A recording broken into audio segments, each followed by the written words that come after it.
तो हेलो बच्चों, आज के इस वीडियो में जो है हम लोग जो है देखने वाले हैं। तो हेलो बच्चों, आज के इस वीडियो में जो है हेलो सभी बच्चे का स्वागत है। मैं आपका एजुकेटर गुड्डू सर, और मैं आज की क्लास में 10th क्लास जो है केमिस्ट्री चैप्टर 1 हम लोग आज से शुरू कर रहे हैं। रासायनिक अभिक्रिया एवं समीकरण का पार्ट 1 है। तो चलिए हम लोग देखते हैं इसमें क्या पढ़ना है। रासायनिक अभिक्रिया, सबसे पहले चैप्टर का नाम ही रासायनिक अभिक्रिया एवं समीकरण है, तो सबसे पहले इसमें हम लोग रासायनिक अभिक्रिया के बारे में ही पढ़ेंगे। रासायनिक अभिक्रिया कहते किसको हैं, तो हमने है ऐसे बोर्ड पे लिख दिया है रासायनिक अभिक्रिया के बारे में, है ना। चलिए समझते हैं। ठीक है, देखिए बिल्कुल आसान है। रासायनिक अभिक्रिया तो वैसी प्रक्रिया है जिसमें कोई पदार्थ अकेले या किसी अन्य पदार्थों के साथ जो है क्रिया करके एक या एक से अधिक नए पदार्थों का निर्माण करता है। यानी सोच लीजिए कि इस तरह से जो है ना, कोई पदार्थ जो है कोई पदार्थ, वैसी प्रक्रिया जिसमें कोई रासायनिक अभिक्रिया होता क्या है, तो वैसी प्रक्रिया जिसमें कोई पदार्थ अकेले या किसी अन्य पदार्थों के साथ मिल करके, है ना। जैसे अकेले भी जो है ना नए पदार्थ को बना सकता है, या एक से अधिक एक से अधिक पदार्थ आपस में मिल करके या संयोग करके जो है एक नए पदार्थ, एक या एक से अधिक नए पदार्थ को क्या करता है, निर्माण कर। इस तरह से समझ सकते हैं, जैसे एक लड़का और लड़की का शादी होता है तो उसके बाद जो है उसके बहुत सारे संतान जो है एक या एक से अधिक संतान भी होता है। तो उस तरह समझना है कि रासायनिक अभिक्रिया में क्या होता है कि वैसी प्रक्रिया जिसमें कोई पदार्थ अकेले या किसी अन्य पदार्थों के साथ मिल करके या क्रिया करके एक या एक से अधिक नए पदार्थों का क्या करते हैं, निर्माण करते हैं। तो उसे ही क्या कहते हैं, रासायनिक अभिक्रिया। अब जैसे देखिए यहाँ पर उदाहरण के द्वारा इसको समझिए कि कैल्शियम कार्बोनेट है। कैल्शियम कार्बोनेट एक यौगिक है जिसको संगमरमर या खरिया या चूना पत्थर ही बोलते हैं। तो कैल्शियम कार्बोनेट को हम लोग थोड़ा सा ताप, ये डेल्टा जो है दिया गया है, इस रासायनिक अभिक्रिया को जो है ना गर्म किया जा रहा है। तो इसको गर्म करने का सिंबल है। जब इसको हम लोग गर्म करते हैं तो कैल्शियम ऑक्साइड या कली चूना इसको बोलते हैं, और कार्बन डाइऑक्साइड में टूट जाता है। तो यहाँ पर एक पदार्थ था कैल्शियम कार्बोनेट, और इससे दो नए पदार्थ बने, कैल्शियम ऑक्साइड और कार्बन डाइऑक्साइड। दूसरा जो रिएक्शन हम लोग लिए हैं, दूसरा उदाहरण है, इसमें हाइड्रोजन और क्लोरीन आपस में अभिक्रिया करके क्या बनाया है, HCl, हाइड्रोक्लोरिक अम्ल। तो इसमें देखिए दो पदार्थ मिल करके एक नए पदार्थ का निर्माण किया है। और ये जो सिंबल दिया गया है ना, तो यह जो है सूर्य के प्रकाश का है कि हाइड्रोजन और क्लोरीन जो है ना अभिक्रिया जो करता है HCl के उपस्थिति में। अभी बहुत सारे आगे रिएक्शन पढ़ना है। तो कुछ ऐसे रासायनिक अभिक्रिया होता है जो किसी पदार्थ की उपस्थिति में होता है ना, बिना उसकी उपस्थिति में यह अभिक्रिया नहीं हो सकता है।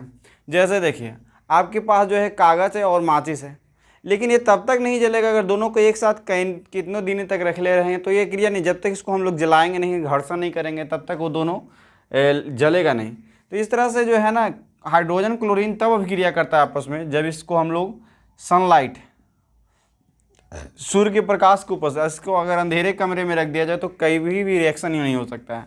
अब हम लोग समझते हैं कि जो भौतिक परिवर्तन, दो तरह आपने 9th क्लास में पढ़ा है केमिस्ट्री में कि भौतिक परिवर्तन तो भौतिक परिवर्तन और रासायनिक परिवर्तन, दो तरह के परिवर्तन होते हैं। तो भौतिक परिवर्तन यानी में क्या होता है, ये अस्थायी होता है, अस्थायी।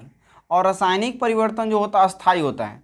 जैसे देखिए, तो यहाँ पर हम लोग रासायनिक अभिक्रिया के बारे में पढ़ रहे हैं। तो ये एक तरह के रासायनिक परिवर्तन होते हैं जो अस्थायी होता है, परमानेंट होता है। और भौतिक परिवर्तन जो होता है अस्थायी होता है। इसका मतलब क्या हुआ कि जैसे अगर हम लोग पानी है और पानी को हम लोग ठंडा करते हैं तो ये क्या हो जाता है, बर्फ़ में बदल जाता है, बर्फ़ में बदल जाता है। जब पानी को हम लोग ठंडा करते हैं तो कुछ में बदल जाता है, बर्फ़ में। और पुनः जो है बर्फ़ को हम लोग गर्म करेंगे तो पुनः पानी में बदल जाएगा। यानी पानी का बर्फ़ में बनना या बर्फ़ का पानी बनना एक तरह का भौतिक परिवर्तन है और अस्थायी है। मतलब ऐसा नहीं कि पानी से बर्फ़ बन गया तो पुनः बर्फ़ से पानी नहीं बन सकता है। लेकिन रासायनिक परिवर्तन जो है ना एक अस्थायी होता है, यानी एक बार जो बदल चुका है दोबारा पुनः वापस से उसको नहीं कर सकते हैं। जैसे अगर हम लोग दूध से दही को जो है ना बना लिए, अब उसी दही को अगर हम कहेंगे कि पुनः दूध बनाओ तो नहीं हो सकता है। तो जो जितने भी रासायनिक अभिक्रिया होता है ये अस्थायी होता है, समझ गया ना, यानी अस्थायी परमानेंट होता है। लेकिन ये जो होता है भौतिक परिवर्तन अस्थायी होता है, यानी अनपरमानेंट होता है। अब देखिए यहाँ पर जो रासायनिक अभिक्रिया में भाग ले रहा है, जैसे हम लोग सब्जी बनाते हैं तो कई चीज़ मिलाते हैं और मिलाने के बाद सब्जी बनता है, तो उसी तरह से जो रासायनिक अभिक्रिया में भी बहुत सारे चीज़ भाग लेते हैं और उसी के मिलने से नए पदार्थ का निर्माण होता है। जैसे यहाँ पर जो है ना, जैसे हाइड्रोजन और क्लोरीन उदाहरण लिए हैं, उदाहरण नंबर 3 है कि हाइड्रोजन और क्लोरीन के मिलने से क्या बना है, H2O जल बना है। हाइड्रोजन और ऑक्सीजन के मिलने से क्या बना है, जल बना है। तो जो रासायनिक अभिक्रिया में भाग लिया, जल को बनाने के लिए हमको हाइड्रोजन और ऑक्सीजन चाहिए, तो हाइड्रोजन और जो ऑक्सीजन है इसको बोलते हैं अभिकारक। और जो नया पदार्थ बना है हाइड्रोजन ऑक्सीजन के मिलाने से हमको जल बना है, H2O क्या बना है, जल। तो जल जो बना है इसको बोलते हैं उत्पाद। यानी इसको हम लोग इस तरह से भी देख सकते हैं कि रासायनिक अभिक्रिया में जो भाग लेने वाला जो पदार्थ होता है, जो भाग लेता है रासायनिक अभिक्रिया में, उसको बोलते हैं अभिकारक। और जो नया पदार्थ बनता है अभिक्रिया होने के फलस्वरूप जो है ना, जो नया पदार्थ बनता है उसको उत्पाद बोलते हैं या प्रतिफल बोलते हैं, है ना। जो रासायनिक अभिक्रिया में भाग लेता है उसको अभिकारक, और जो नया पदार्थ बनता है उसको बोलते हैं उत्पाद या प्रतिफल। और रासायनिक अभिक्रिया में हमेशा अभिकारक को जो है लेफ्ट साइड में लिखा जाता है। रासायनिक अभिक्रिया में अभिकारक को हमेशा लेफ्ट साइड में और उत्पाद को हमेशा राइट साइड में लिखा जाता है ना। इस चीज़ को समझ लेंगे।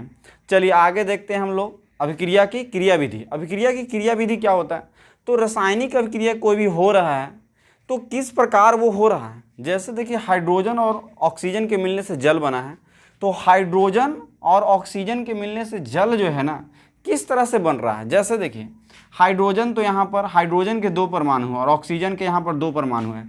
तो यहाँ पर हाइड्रोजन के जो 2 परमाणु है, हाइड्रोजन का 2 परमाणु जो है यह सिंगल बॉन्ड से जुड़ा हुआ है ना। और ऑक्सीजन के जो 2 परमाणु है डबल बॉन्ड से जुड़े हुए हैं। तो इन दोनों के बॉन्ड जो है ना, पहले इन दोनों के बीच हाइड्रोजन के बीच जो बना बॉन्ड है टूटता है, और ऑक्सीजन के बीच जो बॉन्ड है वो टूटता है। याद रखेंगे कि अगर कोई सिंगल बॉन्ड है ना, और डबल बॉन्ड भी हो सकता है और ट्रिपल बॉन्ड भी होता है। अगर सिंगल बॉन्ड है तो एक अगर बॉन्ड है तो इसको बोलते हैं सिग्मा बॉन्ड। अगर 2 बॉन्ड है तो एक बोलते हैं पाई और एक को बोलते हैं सिग्मा। अगर ट्रिपल बॉन्ड है तो एक होता है सिग्मा और 2 होता है पाई। और इसमें पाई बॉन्ड जो होता है कमज़ोर होता है, पाई बॉन्ड जो होता है हाँ कमज़ोर होता है, और सिग्मा बॉन्ड मजबूत होता है। तो इसमें जो है याद रखने वाला चीज़ यह है कि सबसे पहले हमेशा जो है इसमें पाई बॉन्ड टूटते हैं और उसके बाद सिग्मा बॉन्ड टूटते हैं। तो इस तरह से जो है हाइड्रोजन के बीच का जो बॉन्ड टूटते हैं और ऑक्सीजन और ऑक्सीजन के बीच के बॉन्ड टूटता है। इस तरह से बॉन्ड जो होता है इलेक्ट्रॉन के साझेदारी से बनता है। यहाँ पर इलेक्ट्रॉन जो है साझेदारी से, जैसे हाइड्रोजन के पास 1 परमाणु होता है तो उसके पास 1 इलेक्ट्रॉन है, इसके पास 1 इलेक्ट्रॉन, दोनों आपस में साझेदारी करके बनाते हैं। तो इस तरह से जो है हाइड्रोजन टूटा, तो इस तरह से हाइड्रोजन और ऑक्सीजन के जो 2 परमाणु टूटा होगा तो ऑक्सीजन के जो 1 परमाणु जो होते हैं, इस तरह से हाइड्रोजन के 2 परमाणु जुड़ करके ये इस तरह से जो है ना जल का निर्माण करते हैं, H2O।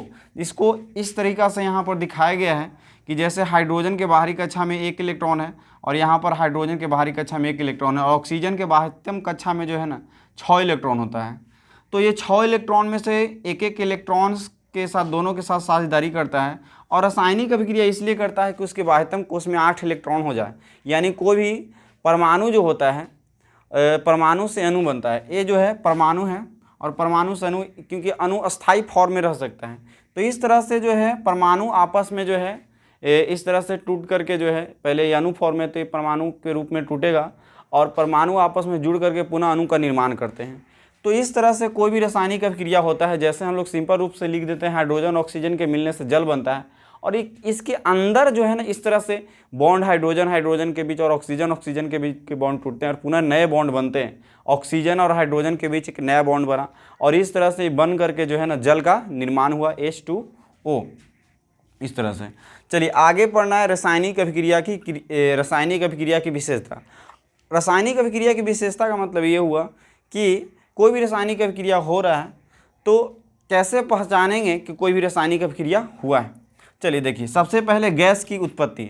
अगर कोई रासायनिक अभिक्रिया हो रही है तो वहाँ पर अगर कोई चीज़ 2 चीज़ मिला करके हम नए चीज़ बनाए हैं, तो अगर गैस का निर्माण हो रहा है, जैसे यहाँ पर देखिए जिंक हाइड्रोक्लोरिक अम्ल से अभिक्रिया करके जिंक क्लोराइड और हाइड्रोजन गैस का निर्माण। जब भी गैस रासायनिक अभिक्रिया में बनेगा तो तीर के निशान से ऊपर की ओर दिखाते हैं गैस को। तो इस तरह से यहाँ पर हाइड्रोजन गैस बन रहा है। तो यह जो है यहाँ पर इस रासायनिक अभिक्रिया में गैस का निर्माण हो रहा है। यानी तो हम लोग कह सकते हैं कि इसमें जिंक और हाइड्रोक्लोरिक अम्ल के मिलाने से हम लोग जिंक क्लोराइड और यहाँ H2 बना है। तो H2 यहाँ पर गैस बना है। तो हम लोग कह सकते हैं कि यहाँ पर ये जो दोनों के बीच मिलाए हैं, पदार्थों को मिला करके नया पदार्थ बनाए, तो एक तरह की रासायनिक अभिक्रिया है, क्योंकि इसमें गैस का निर्माण हुआ है। दूसरा, अवक्षेप का निर्माण। अवक्षेप क्या होता है? तो अवक्षेप एक ठोस पदार्थ होता है जो रासायनिक अभिक्रिया के फलस्वरूप विलयन से पृथक हो जाता है, यानी अलग हो जाता है। इसको इस तरह से आप अवक्षेप समझ सकते हैं, इस तरह से भी कि अवक्षेप जो है ना, जैसे हम लोग मट्ठा को जो है ना महते हैं तो क्या हो जाता है, ऊपर जो है ना मलाई जो है निकल जाता है। तो उसी तरह जो है एक समझ जाएंगे कि झाग जैसा एक पदार्थ है अवक्षेप। तो इस तरह से जो है ना, जैसे यहाँ पर लिया गया उदाहरण, जैसे NaCl sodium chloride zinc silver nitrate से अभिक्रिया करता है। यहाँ पर उदाहरण के रूप में दिया है, बुक में दिया गया है कि यहाँ पर सोडियम क्लोराइड जब अभिक्रिया करता है सिल्वर नाइट्रेट से, तो ये अभिक्रिया करके जो है यहाँ पर बनाता है AgCl यानी सिल्वर क्लोराइड, और एक तरह का अवक्षेप होता है, और यहाँ पर बनाता है सोडियम नाइट्रेट। तो यहाँ पर AgCl जो है ना, AgCl एक तरह का अवक्षेप होता है, और अवक्षेप को तीर के निशान के नीचे दिए दिखाते हैं। अगर ऊपर दिया है तो समझ जाएंगे गैस है, और नीचे दिया तीर के निशान को दिखाया गया है, तो ये क्या है, अवक्षेप है। तो यहाँ पर इसमें अवक्षेप बन रहा है। सोडियम क्लोराइड और सिल्वर नाइट्रेट के मिलाने से सिल्वर क्लोराइड और सोडियम नाइट्रेट बना है। तो यहाँ पर जो AgCl बना है सिल्वर क्लोराइड, एक अवक्षेप है। तो ये भी एक तरह की रासायनिक अभिक्रिया है, क्योंकि रासायनिक अभिक्रिया में अवक्षेप भी, अगर जिसमें अवक्षेप बन रहा है तो भी समझेंगे रासायनिक अभिक्रिया है। तीसरा, रंग परिवर्तन। अगर कोई चीज़, दो चीज़ की मिला करके अगर नया चीज़ बना रहे हैं, तो अगर उसमें रंग परिवर्तन भी हो रहा है तो समझे कि वो रासायनिक अभिक्रिया है। रासायनिक अभिक्रिया की विशेषता होती है कि उसमें रंग परिवर्तन भी हो सकते हैं। जैसे यहाँ पर दिया गया उदाहरण के रूप में, जैसे पोटेशियम परमैंगनेट के जलीय विलयन में जब हम लोग नींबू को निचोड़ते हैं तो जो बैगनी रंग होता है उसका बैगनी धीरे धीरे जो है ना, जब पोटेशियम परमैंगनेट का जलीय विलयन लेते हैं तो उसका कलर बैगनी होता है, और जब नींबू का रस उसमें निचोड़ते हैं तो उसका रंग धीरे धीरे समाप्त हो जाता है। दूसरा उदाहरण लिया गया है पोटेशियम डाइक्रोमेट। पोटेशियम डाइक्रोमेट जो होता है का जलीय विलयन नारंगी रंग का होता है, और जैसे ही इसको सल्फर डाइऑक्साइड गैस को प्रवाहित करते हैं तो इसका नारंगी रंग जो है ना हरा में परिवर्तन हो जाता है। तो यहाँ पर भी रासायनिक अभिक्रिया हो रही है। अवस्था परिवर्तन, जैसे हम लोग मोमबत्ती को जलाते हैं तो मोमबत्ती जलना भी एक तरह की रासायनिक अभिक्रिया है। तो मोमबत्ती जो होता है पहले ठोस अवस्था में, और जब इसको जलाते हैं तो लिक्विड अवस्था में यानी द्रव अवस्था में बदल जाता है, और कुछ जलवाष्प बन के भी उड़ जाते हैं। तो अवस्था इसमें परिवर्तन हो रहा है। तो अवस्था भी परिवर्तन हो रहा है। जैसे कोई प्रकृति में जो पदार्थ होते हैं ठोस, द्रव और गैस के रूप में होते हैं, अगर वो ठोस से द्रव के रूप में या द्रव से गैस के रूप में परिवर्तन हो रहा है, तो सब स्थिति में नहीं होता। जैसे पानी का बर्फ में बनना, यहाँ पर भी अवस्था परिवर्तन हो रहा है, लेकिन यह एक रासायनिक अभिक्रिया नहीं है ना। जरूरी नहीं है कि सारे हो रहा है क्रियाएं वह रासायनिक अभिक्रिया ही हो, भौतिक भी हो सकते हैं, लेकिन किसी किसी चीज़ में देखा गया कि अवस्था परिवर्तन हो रहा है। जैसे मोमबत्ती जल रही है तो मोमबत्ती का जलना हम लोग जानते हैं किस तरह का रासायनिक परिवर्तन है। ताप परिवर्तन, अगर ताप परिवर्तन में अगर दो चीज़ मिला रहे हैं तो हो सकता है कि उष्मा उससे निकल रही है ना, उष्मा बढ़ गई है ना। जैसे हम लोग किसी चीज़ को जलाते हैं, जलाना एक तरह की रासायनिक अभिक्रिया। जैसे कार्बन को अगर ऑक्सीजन की उपस्थिति में जलाते हैं तो क्या होता है कि वहाँ पर इससे उष्मा निकलती है और कार्बन डाइऑक्साइड बनता है।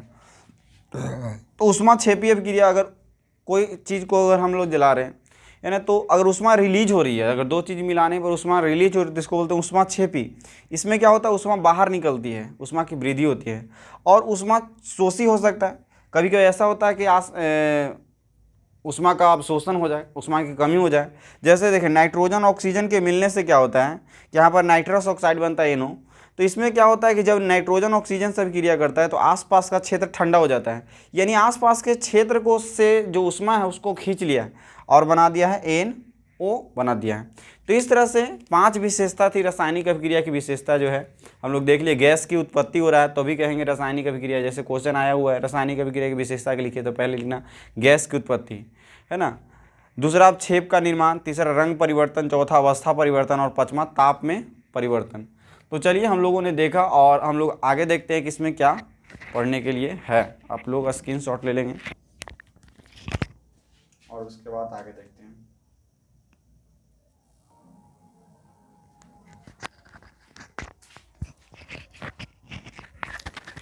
तो हम लोग आगे देखते हैं बच्चे। आगे जो है पढ़ना है रासायनिक समीकरण, है ना। रासायनिक समीकरण किसको कहते हैं? हम लोग अभी रासायनिक अभिक्रिया के बारे में पढ़ें कि रासायनिक अभिक्रिया किसको कहते हैं। तो जब कोई पदार्थ अकेले या किसी अन्य पदार्थों के साथ मिलकर के एक या एक से अधिक नए पदार्थों का निर्माण करता है तो उसको बोलते हैं रासायनिक अभिक्रिया। अब हम लोग जैसे रासायनिक अभिक्रिया को हम लिखे, हाइड्रोजन ऑक्सीजन के मिलने से जल का निर्माण हुआ, हाइड्रोजन क्लोरीन के मिलने से हाइड्रोक्लोरिक अम्ल का निर्माण हुआ, कार्बन ऑक्सीजन के मिलने से कार्बन डाइऑक्साइड का निर्माण हुआ। तो इन सभी रासायनिक जो अभिक्रिया हो रहा है इसको हम लोग कैसे दर्शा सकते, लिखते हैं, ठीक है। तो रासायनिक समीकरण क्या होता है? तो रासायनिक अभिक्रिया में भाग लेने वाला जो पदार्थ है, जैसे ही बताएं अभिकारक और नया पदार्थ बनता है उत्पाद। तो रासायनिक अभिक्रिया में जो भाग ले रहा है उसको जो है हम लोग संकेतों या सूत्रों के द्वारा जो है ना संक्षेप रूप में, शॉर्टकट में निरूपित करना ही क्या कहलाता है? रासायनिक समीकरण कहलाता है। रासायनिक समीकरण क्या हो? तो रासायनिक अभिक्रिया में भाग लेने वाले जो पदार्थ है उसको संकेतों एवं सूत्रों की सहायता से संक्षेप रूप में निरूपित करना ही क्या कहलाता है? रासायनिक समीकरण कहलाता है। देखिए यही चीज़ लिखा हुआ है। रासायनिक अभिक्रिया में भाग लेने वाले जो पदार्थ हैं उसको संकेतों और सूत्रों की सहायता से संक्षेप यानी शॉर्टकट में जो है निरूपित करना ही रासायनिक समीकरण कहलाता है। जैसे हाइड्रोजन और ऑक्सीजन के मिलने से क्या बना? जल बना। हाइड्रोजन और ऑक्सीजन के मिलने से जल बना। अब इसको हम लोग संक्षेप में संकेत इसका, जैसे हाइड्रोजन का संकेत हो गया। हाइड्रोजन इतना लंबा लिखेंगे तो टाइम भी ज़्यादा वेस्ट होगा, तो हाइड्रोजन के जगह हम लोग लिख दिए H2, यानी H होता है ऐसे हाइड्रोजन का, यहाँ पर हाइड्रोजन के 2 परमाणु, ऑक्सीजन का O लिख दिए O2, और जल का लिख दिए सूत्र जो है H2O। तो यहाँ पर जल का संकेत हो गया H2O और सूत्र भी है H2O। तो इस तरह से जो है संकेत फॉर्म में जो लिखे इसी का सूत्र भी बोलते हैं। तो हाइड्रोजन और ऑक्सीजन के मिलने से क्या बना? जल बना, H2O। तो यही कहलाता है रासायनिक समीकरण कहलाता है। रासायनिक अभिक्रिया में जो भाग ले रहा है उसको और नया जो पदार्थ बन रहा है उसको संकेतों और सूत्रों की सहायता से संक्षेप रूप में, संक्षेप बने हुए शॉर्टकट में, है ना। जैसे हम लोग हिंदी में लिखें हाइड्रोजन प्लस ऑक्सीजन और जल, इसको शॉर्टकट भी इतना को लिख दिए H2 और ऑक्सीजन को इतनी सुर में और जल को H2, इस तरह से लिख दिए। अब रासायनिक समीकरण लिखने के नियम। अब हम लोग जो रासायनिक समीकरण जो लिखे हैं H2 + O2 H2O, तो कोई भी रासायनिक समीकरण लिखने के लिए हम लोग मुख्य रूप से जो है निम्नलिखित नियमों का पालन करते हैं, या कह सकते हैं 5 नियम है। ये कोई फालतू सा नियम बना दिया है ना। ऐसे देखिए, अभिक्रिया को बाईं ओर लिखा जाता है, अभिकारक को बाईं ओर लिखा जाता है। जो रासायनिक अभिक्रिया में जो भाग लेता है उसको कहते हैं अभिकारक, और अभिकारक को रासायनिक अभिक्रिया में यही बताएं कि लेफ्ट साइड लिखा जाता है। किधर लिखा जाता है? लेफ्ट साइड में। और प्रतिफल को दाईं ओर, राइट साइड में लिखा जाता है। जो प्रतिफल, जो नया पदार्थ बना उसको किधर लिखना है? उस साइड लिखना है। अभिकारक एक से अधिक हो तो उसके बीच में किस चीज़ का चिन्ह लगाना है? प्लस। जैसे 2 या 2 से अधिक पदार्थ ले लिए, जैसे हाइड्रोजन ऑक्सीजन 2 पदार्थ हो तो उसके बीच में हम लोग क्या चीज़ का चिन्ह लगा दिए? प्लस का। और अगर प्रतिफल एक से अधिक बना है, अगर प्रतिफल या उत्पाद अगर एक से अधिक बन गया है तो उसके बीच में भी कौची का नियम चिन्ह लगाएंगे? प्लस का। जैसे यहाँ पर जो है देखिए, यहाँ पर जो है जैसे यहाँ पर A + B के मिलने से C + D उत्पाद बना है तो उसके बीच में कोची का चिन्ह लगा दिए? प्लस का। अभिकारक एवं उत्पाद को तीर के निशान के द्वारा अलग किया जाता है। जैसे तीर का निशान के द्वारा क्या करते हैं? अभिकारक और उत्पाद को अलग किया जाता है। तो इस तरह से जो है ना ये 5 नियम दिए गए रासायनिक समीकरण लिखने के। 5 नियम, रासायनिक समीकरण लिखने के 5 नियम। पहला नियम है, जैसे यहाँ पर 2 पदार्थ लिए हैं A और B, और ये दोनों के मिलने से क्या बना है? C + D बना है। तो A और B क्या अभिकारक है, तो अभिकारक 2 है, तो है ना अभिकारक को लिखा जाता है लेफ्ट साइड में। किधर लिखते हैं? लेफ्ट साइड में। और जो C + D नया पदार्थ बना है उसको राइट साइड में लिखा जाता है, यानी दाईं ओर। और अभिकारक एक से अधिक हो तो उसके बीच में प्लस का चिन्ह लगाते हैं। जैसे A + B 2 अभिकारक तो उसके बीच में कोची का चिन्ह लगाते हैं? प्लस। और यदि उत्पाद या प्रतिफल एक से अधिक तो हो, जैसे C + D 2 है तो इसके बीच में प्लस का चिन्ह लगा दिए। और अभिकारक उत्पाद दोनों को चिन्ह के तीर के निशान के द्वारा, तीर के चिन्ह द्वारा अलग अलग लिखा जाए, जैसे ये लिख दिया। अब ये 5 नियम है। आगे है रासायनिक समीकरण के पढ़ना है, आगे रासायनिक समीकरण के प्रकार। अब ये जो रासायनिक समीकरण जो होते हैं 2 प्रकार के होता है। रासायनिक समीकरण कितने प्रकार के होता है? 2, असंतुलित और संतुलित रासायनिक समीकरण। असंतुलित रासायनिक समीकरण और संतुलित। आगे हम लोग इधर पढ़ते हैं रासायनिक समीकरण 2 प्रकार के होता है, असंतुलित और दूसरा संतुलित। तो असंतुलित किसको बोलते हैं, है ना? तो असंतुलित किसको बोलते हैं? तो वैसी रासायनिक अभिक्रिया जिसमें अभिकारक उत्पाद दोनों साइड जो है ये है, तो इस साइड वाले को अभिकारक बोल रहे हैं और इस साइड वाले को जो नया पदार्थ बनता है उसको उत्पाद बोलते हैं। जो रासायनिक अभिक्रिया में भाग लेता है उसको अभिकारक, जो नया पदार्थ बनता है उसको उत्पाद कहते हैं। तो तीर के निशान के अगर दोनों ओर की बात करें तो तत्वों की परमाणुओं की संख्या अगर बराबर नहीं है तो उसको बोलते हैं असंतुलित रासायनिक समीकरण। वैसी रासायनिक अभिक्रिया जिसमें अभिकारक और उत्पाद जो है दोनों साइड तीर के निशान के, अभिकारक उत्पाद दोनों का परमाणु की संख्या समान है तो उसको अगर समान नहीं है तो असंतुलित, और अगर दोनों ओर का जो है परमाणु की संख्या समान हो तो उसको बोलते हैं संतुलित रासायनिक समीकरण, यानी बैलेंस। और यह है अनबैलेंस। यानी बैलेंस में संतुलित कब होगा? जब दोनों साइड बराबर हो जाएगा तो संतुलित हो जाएगा। जैसे यहाँ पर देखिए कार्बन इधर जो है ना अभिकारक जो है लेफ्ट साइड और राइट साइड, तीर के निशान का लेफ्ट साइड और तीर के निशान का राइट साइड, जितने भी तत्व के परमाणु हैं सभी को देखेंगे।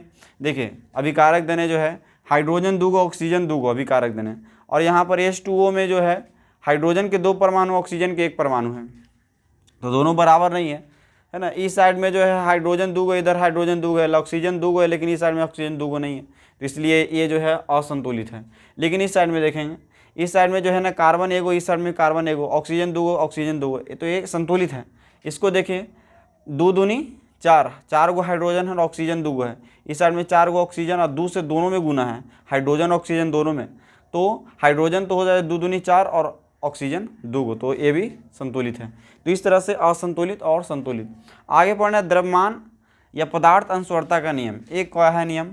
तो यह नियम कहता है कि जब भी कोई रासायनिक अभिक्रिया होता है, जब भी कोई रासायनिक अभिक्रिया होता है तो अभिक्रिया के फलस्वरूप न तो पदार्थ का नाश होता है और न ही पदार्थ का निर्माण होता है, बल्कि एक रूप से दूसरे रूप में बदल जाता है। कहने का मतलब यह है कि जब भी रासायनिक अभिक्रिया हुआ, जैसे मान लिया जाए कि हम 2 पदार्थ लिए हैं और दोनों का वजन था 5 kg, है ना, दोनों को मिला करके A और B मिलाने का, और C और D बन रहा है, तो उसका भी जो है ना द्रव्यमान सेम ही होगा, है ना, 5 kg ही होगा। अगर जो नया जितना लिए हैं उतना ही बनना चाहिए, है ना। तो इसको बोलते हैं द्रव्यमान। ये कहता है, यही नियम है कि जितने भी कोई भी रासायनिक अभिक्रिया, वो क्या हो सकता है, रूप में परिवर्तन हो सकता है, लेकिन रासायनिक अभिक्रिया में जितना भाग लिया उतना ही बनता है।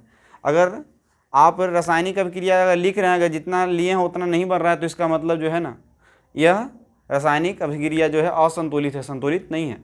तो जब भी हम लोग लिखते द्रव्यमान अनुस्वरता का नियम जो होता है सभी रासायनिक अभिक्रिया में लागू होता है। अर्थात कहने का मतलब यह हुआ कि कोई भी रासायनिक अभिक्रिया को हम लिखते हैं तो उसमें अभिकारक उत्पाद अगर दोनों साइड के परमाणुओं की संख्या समान नहीं है या परमाणु द्रव्यमान समान नहीं है तो वो द्रव्यमान अनुस्वरता का नियम नहीं फॉलो कर रहा है। यानी द्रव्यमान अनुस्वरता का नियम जो होता है, असंतुलित रासायनिक समीकरण में द्रव्यमान अनुस्वरता का नियम लागू नहीं होता है। कैसे नहीं लागू होता है? तो कहता है कि जितना पदार्थ भाग लिया उतना ही बनना चाहिए।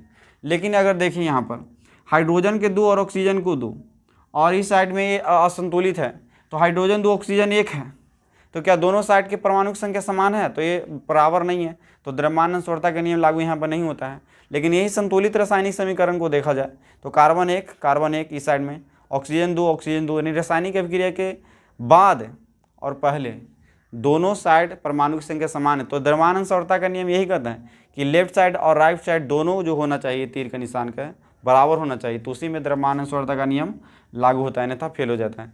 इसलिए जब भी हम लोग रासायनिक समीकरण को लिखते हैं तो संतुलित करके लिखते हैं। तो क्वेश्चन आता है परीक्षा में, असंतुलित रासायनिक समीकरण दे रहेगा, उसको संतुलित करने के लिए आएगा। तो चलिए आगे हम लोग सीखते हैं कि असंतुलित रासायनिक समीकरण को संतुलित कैसे किया जाता है ना।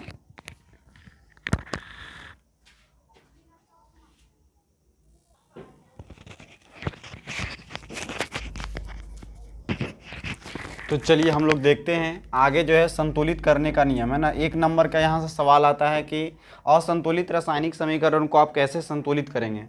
तो देखिए इसके लिए एक नियम दिया गया, हिट एंड ट्रायल मेथड, यानी इसको बोलते हैं अनुमान विधि। इसमें हम लोग क्या करते हैं कि अनुमान के द्वारा जो है ना हम लोग दोनों साइड के अभिकारक है ना, हम लोग संतुलित करते। असंतुलित दिया गया है, असंतुलित मतलब दोनों साइड के परमाणु की संख्या समान नहीं, इसको समान करना होता है।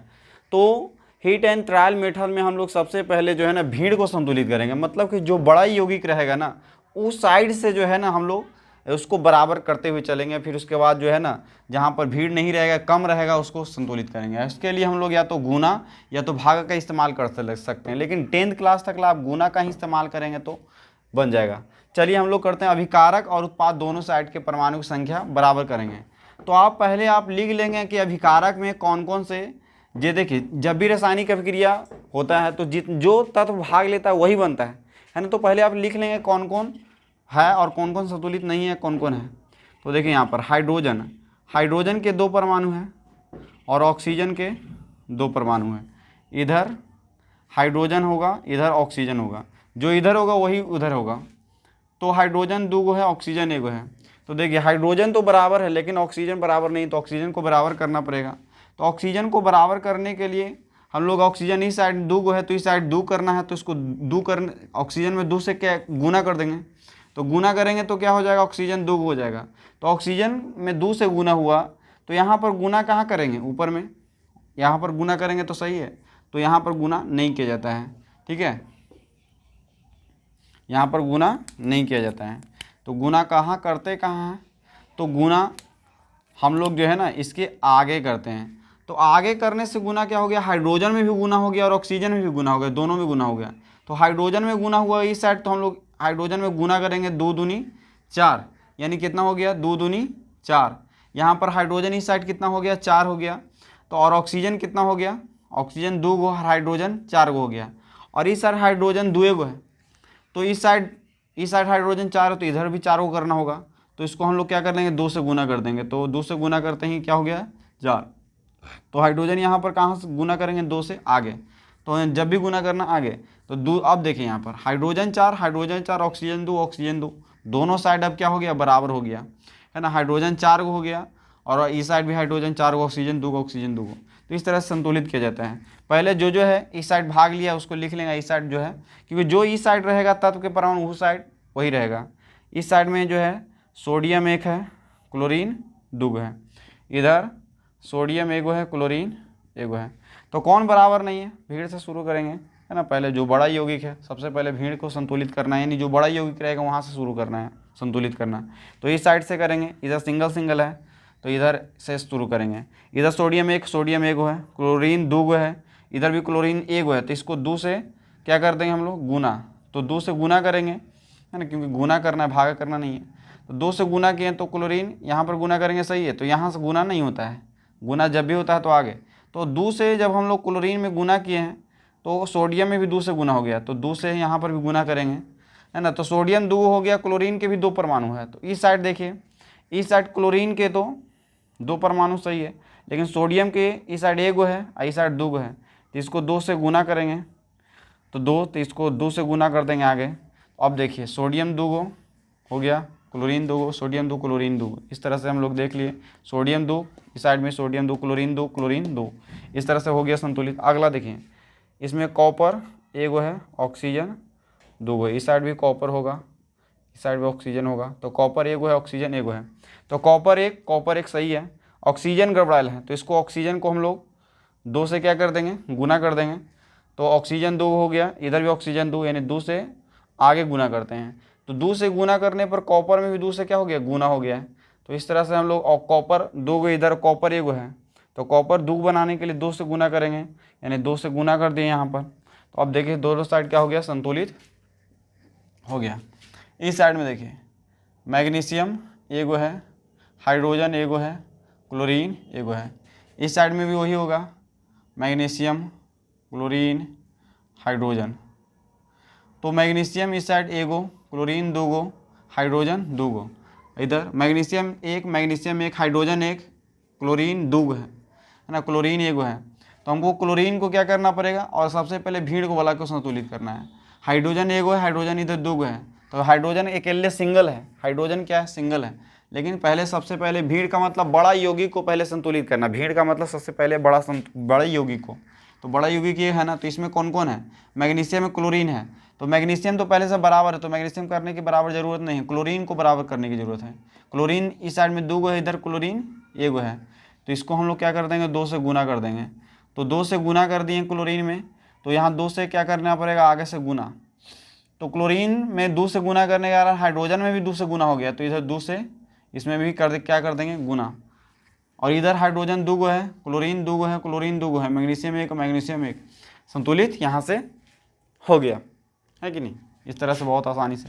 आगे देखें, इस साइड में क्या है, एल्युमिनियम 1, क्लोरीन 3 है, कैल्शियम 1 है, और OH के गो है 2 है। OH यहाँ पर जो है ना OH मूलक है, और जब भी रासायनिक अभिक्रिया मूलक जो होता है ना साथ ही साथ होता है, मूलक या कह सकते हैं आयन या मूलक। यानी कैल्शियम हाइड्रोक्साइड है जिसमें OH क्या है साथ में रहेगा, अलग अलग इसको नहीं लिखना है, ऑक्सीजन और हाइड्रोजन अलग अलग नहीं लिखना है, OH अकेले साथ में होता है, इसको बोलते हैं मूलक, है ना। तो इधर भी है एल्युमिनियम 1 गो, हाइड्रोक्साइड इसको बोलते हैं 3 गो है, कैल्शियम 1 है, क्लोरीन 2 गो है। तो देखिए एल्युमिनियम 1 क्लोरीन 3, क्लोरीन इस साइड कितना है, तो इस साइड में 2 गो है, इस साइड में 3 गो है, कैल्शियम 1 OH 2, और OH इस साइड में है 3 है, 2 और 3 है, और यहाँ 2 है 3 है। जब भी रहेगा 2 3 रहेगा अभाज्य संख्या के रूप में रहेगा अगर, तो दोनों का पहले एलसीएम ले लेना है और देखना है कितना आ रहा है। तो अगर 3 2 का एलसीएम लेते हैं, 3 2 का एलसीएम लेते हैं तो कितना आएगा 6 आएगा। तो हम लोग को 6 बनाने का प्रयास करना है ना। क्लोरीन इस साइड में 3 गो है और इस साइड में 2 गो है, तो 6 बनाने के लिए इसमें जो है ना एल्युमिनियम देखें, एल्युमिनियम पहले भीड़ को देखना है, दोनों साइड अभी बड़ा बड़ा यौगिक है तो किसी को भी संतुलित करेंगे पहले। तो देखिए एल्युमिनियम 1 सही है, OH जो है हाइड्रोक्साइड 2 गो है और इधर 3 गो है, तो 6 बनाना, 3 2 कैल्शियम लिए 6 आए, तो इसको 6 बनाने का प्रयास करना है। 6 बनाने के लिए 3 से 2 से गुना करेंगे, 3 दूनी 6 है ना। तो यहाँ पर जो है ना कितना से गुना किए हैं 2 से, तो यहाँ पर 2 से गुना कर देंगे। अब 2 से गुना जब हम लोग किए तो यहाँ से 3 दूनी 6 हो गया हाइड्रोक्साइड, लेकिन एल्युमिनियम में भी 2 से क्या हो गया है गुना हो गया है। एल्युमिनियम में क्या हो गया है 2 से गुना, है ना। इधर एल्युमिनियम 1 है ना, और यहाँ पर OH जो है 6 हो गया, तो इस साइड में भी OH 6 करना है, तो 3 से क्या कर देंगे यहाँ से 3 से 3 दूनी 6, तो यहाँ पर 3 से गुना करे गए हैं, तो यहाँ कैल्शियम में भी 3 से गुना हो गया है। कैल्शियम यहाँ के गो हो गया 3 गो, है ना। कैल्शियम इधर 3 गो हो गया है, और इधर के गो है, इधर 1 गो है कि नहीं, इधर 1 के गो है, तो इधर 3 से गुना करेंगे, 3 से गुना किए, इधर 3 से गुना किए कैल्शियम में, तो क्लोरीन में भी हो गया है 3 से गुना, तो अब 3 से किए तो 3 दूनी 6, क्लोरीन के हो गया 6, इधर के गो है 3 गो है, तो इधर हम लोग क्या कर देंगे 2 से गुना कर देंगे 6 हो जाएगा। तो इधर हम लोग क्लोरीन में कितना से गुना किए हैं 2 से, तो 2 से यहाँ कर देंगे गुना, और ये क्लोरीन में 3 से गुना करे गए हैं, तो एल्युमिनियम में भी 2 से क्या हो गया है यहाँ से गुना हो गया है, तो हम लोग 2 से गुना करेंगे तो एल्युमिनियम यहाँ से 2 हो गया, एल्युमिनियम 2 हो गया, क्लोरीन 6 गो है, कैल्शियम 3 गो है, कैल्शियम 3 गो है, OH 6 गो है, OH 6 गो, दोनों साइड अब क्या हो गया है बराबर हो गया है कि नहीं। चलिए आगे, एल्युमिनियम 1, हाइड्रोजन 2, SO4 1, SO4 भी क्या है यहाँ पर मूलक है, मूलक जो हमेशा जो है ना आयन या मूलक एक ही साथ रहते हैं। हाइड्रोजन ऑक्सीजन को अलग अलग करके लिखने की ज़रूरत नहीं है। H2SO4 जो है ना सल्फ्यूरिक अम्ल में SO4 मूलक होता है। इस साइड में भी एल्युमिनियम 2 गो है, हाइड्रोजन कितने हैं 2 गो हैं, और SO4 के गो है इस साइड में 3 गो है 3। चलिए अब हम लोग क्या करते हैं संतुलित करते हैं। एल्युमिनियम 1, इधर साइड में एल्युमिनियम 2 है, हाइड्रोजन 2 है सही है, SO4 1, SO4 इस साइड 3 गो है। तो एल्युमिनियम को पहले क्या करते हैं संतुलित करते हैं, इधर 2 गो है, इधर 1 गो है ना। तो SO4 इधर 3 गो है, तो एल्युमिनियम इस साइड में जो है ना 2 गो है, इस साइड में 1 गो है, तो 2 से गुना कर देते हैं, 2 से गुना करेंगे तो 2 हो गया। आगे जो है SO4 3 गो है, इस साइड में SO4 एगो है, तो इसको 3 से गुना करते हैं। तो 3 से गुना करेंगे आगे, तो इसमें हाइड्रोजन में भी गया 3 से गुना, 3 दूनी 6, 3 दूनी 6 हाइड्रोजन। तो इस साइड में भी 3 से गुना करेंगे 6, तो 3 से यहाँ लग गुना कर देंगे। तो एल्युमिनियम 2 गो, हाइड्रोजन 6 गो, हाइड्रोजन 6 गो, और SO4 3 गो और SO4 भी 3 गो, संतुलित हो गया। आगे potassium 1, chlorine 1, oxygen 3, potassium 1, chlorine 1, oxygen 2। देखिए पोटेशियम 1, क्लोरीन 1, ऑक्सीजन 3 और ऑक्सीजन 1 2 है। तो 3 2 का क्या कर लेंगे हम लोग, एलसीएम ले लेंगे। तो 3 2 का एलसीएम कितना आ गया, 6। तो इसको 6 बनाने का प्रयास करना है, 3 और 2 का। तो ऑक्सीजन को 6 बनाने के लिए 3 से गुना करना पड़ेगा। तो 3 से गुना कर दिए, 3 दूनी 6। तो इधर भी 6 बनाने के लिए 2 से गुना कर देंगे, है ना। तो 2 से गुना किए हैं, तो 2 से गुना कर दिए इसमें। तो जब 2 से गुना किए तो इसमें भी 2 से गुना हो गया है, और क्लोरीन में भी 2 से गुना हो गया है। तो इस तरह से क्लोरीन में भी 2 से गुना कर देंगे हम लोग। और इस साइड जो है एक का गो है, तो इसको हम लोग 2 से गुना कर देंगे, इसको में भी 2 से गुना कर देंगे। तो इसमें भी 2 से गुना करेंगे तो दोनों में हो जाएगा। तो इस तरह से दोनों साइड क्या हो गया, बराबर हो गया। तो चलिए मिलते हैं, आज के लिए इतना ही। आज की इस वीडियो में आपको कैसा लगा, अगर ये अच्छा लगा है आज के इस क्लास को, इस वीडियो को देख करके, तो अगले पार्ट में हम लोग पार्ट 2 करेंगे। अगर पार्ट 1 अच्छा लगा है तो वीडियो को लाइक, शेयर, और पहली बार चैनल पे आएँ तो सब्सक्राइब भी कर लेंगे। और इसी तरह आपका पूरा जो है इस 10th क्लास का पूरा जो है चैप्टर जो है ना, साइंस का, SST का, मैथ का, पूरा सभी को इसी तरह समझा कर एकदम बिल्कुल आसान भाषा में समझा कर ख़त्म किया जाएगा। तो चलिए मिलते हैं अगले क्लास में। Bye, good night.